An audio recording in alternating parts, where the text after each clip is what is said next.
out on the rest of the party. Kasi nga kailangan ko ayusin at gamitin ang sarili ko. But as for Trixie, sumama siya sa mga ibang guys. Yun ang huling pagkikita ko sa kanya. Natatandaan mo ba kung sino yung mga lalaking yun? Hindi ko na makita kung sino mga lalaki yun. Actually, malayo nga sila eh.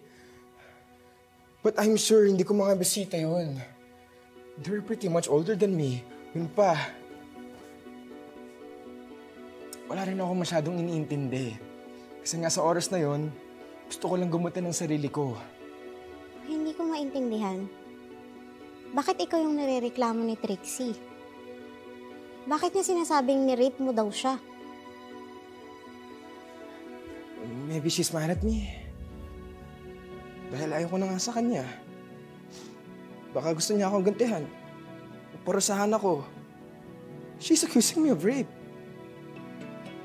Pero ate, nagsisinungaling siya. Walang katotohanan ang mga sinasabi niya.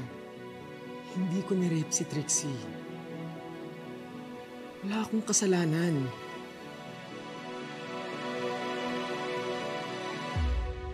Please tell our son na ika-cancel na namin lahat ng remaining engagements namin dito sa Germany.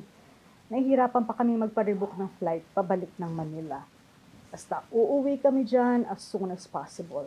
Opo ka, Lorena. Attorney Matias, would you know kung kailan sila magpa-file ng formal complaint sa Fiscal's Office? Hindi po, CRD eh. Pero kung sakaling matuloy po itong kaso, hindi po yata dapat ako yung kunin yung Go back to the precinct tomorrow, Attorney Matias. Humingi ka ng copy ng initial statement na sinubmit ng complainant sa kanila. Kung meron na rin, i-request mo rin ng iba pang pertinent records na makakatulong sa pag-draft natin ng counter affidavit. Habang wala pa ako, kayo muna ni Attorney Patrick ang mag-assist kay Ino. Sir, pasensya na po. Pero hindi po yata ako yung karapat-dapat na kunin yung abogado ni Ino. Yung accusing party po kasi. Please, Lilet. Huwag ka nang tumanggi. To be honest, my husband was considering other lawyers. Pero I insisted na ikaw ang i-assign. For now lang naman. Pag nasampahan ng kaso ang anak ko, si Attorney Patrick naman ang mag-aasikaso ng petition for bail habang wala pa si Cons.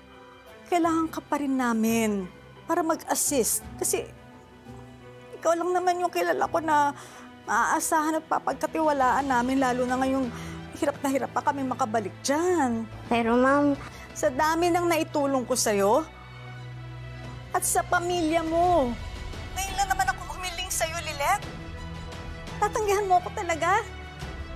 sige po, ka Lorena, CRD. Ako na po munang bahala.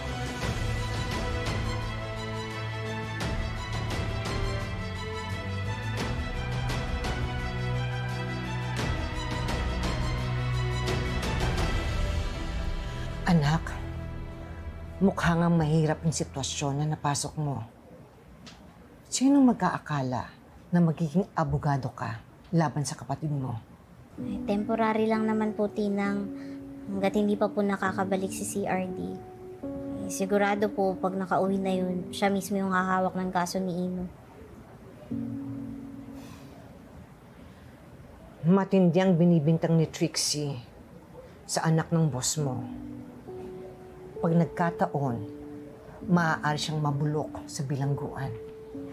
Pinaninindigan po talaga ni Ino na wala siyang kasalanan eh. Ang katwiran niya, bakit naman niya gagahasain yung taong ilang beses niya nang pinagtabuyan?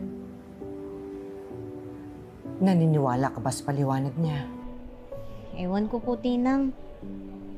Hindi ko na po alam kung sinong paniniwalaan eh. Hindi na rin po ako sigurado kung may kakayanan ba si Inong gawin yun. Alam mo, Lilet, kung pagbabasihan ko yung mga kwento mo sa akin tungkol kay Ino, masasabi ko na magandang pagpapalaki sa kanya ng mga magulang niya. Di ba sabi mo nga, tumutulong siya sa mga outreach. Magalang at hindi bastos. Magandang pakikitungo niya sa kapwa niya.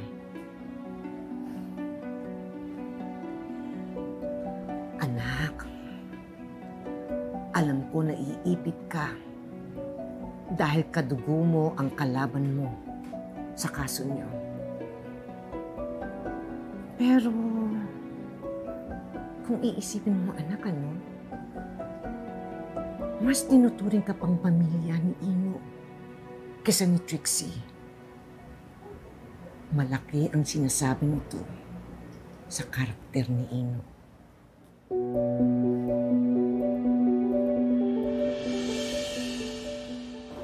Ma'am, ako po si Attorney Lilet Matias, temporary legal counsel ni Mr. Ino De Leon. Ito po yung SPA ko. Hihingi po sana ako ng copy ng statement ni Miss Trixie Engano regarding her rape case. Sandali lang po ako. Kunin ko lang po yung file, attorney. Sige po. Thank you. Excuse me, we're looking for PO1 De La Rosa. Ako po yun, sir. Ano po bang kailangan nila? I'm attorney Evan Castro. Ako yung kausap mo sa phone.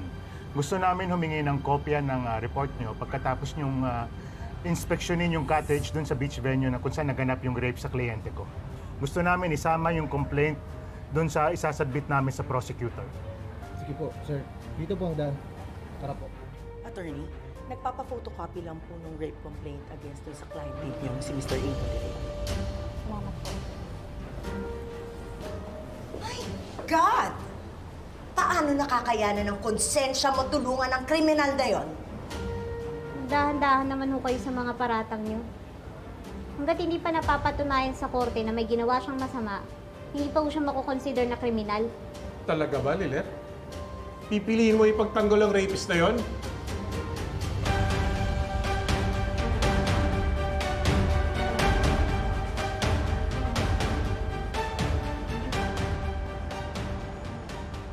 Meeting is adjourned.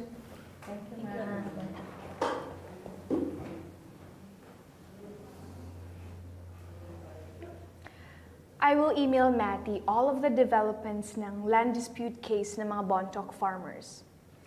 Kahit naman busy sila ni Tito Spanky sa Law Symposium in Boston, I'm sure na magkakaroon tayo ng inputs kay Matty regarding the case. Okay. Ba't sobrang seryoso mo naman? Nasa news na yung kaso ng Ino De Leon. Nasa para sa korte yung allegations ng rape against him.